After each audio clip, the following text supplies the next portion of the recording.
ஓட்டப்பந்தய வீரர் வந்து பின்னாடி பார்க்கலாமா? பின்னாடி பார்க்கலாமா? பின்னாடி பார்க்க மாட்டாங்க. பின்னாடி பார்த்தா என்ன ஆகும்?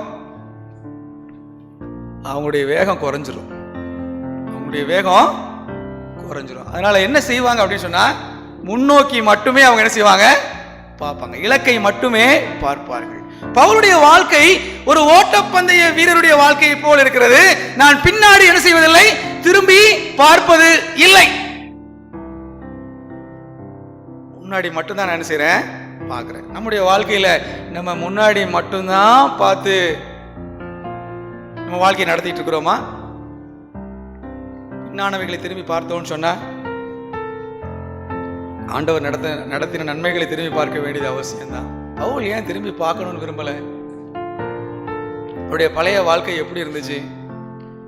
ஆண்டவருக்கு பிரியமான ஒரு வாழ்க்கையாக இருந்ததா? ஆண்டவருடைய சித்தத்தை நிறைவேற்றக்கூடிய ஒரு வாழ்க்கையாக அது காணப்பட்டதா? இயேசு கிறிஸ்துவே கஷ்டப்படக்கூடிய, வேதனை வெளிப்படுத்தக்கூடிய ஒரு வாழ்க்கை. முள்ளில் உதைக்கிறது உனக்கு கடினமாம். சவுலை சந்தித்த பொழுது ஆண்டவர் சொன்ன வார்த்தை.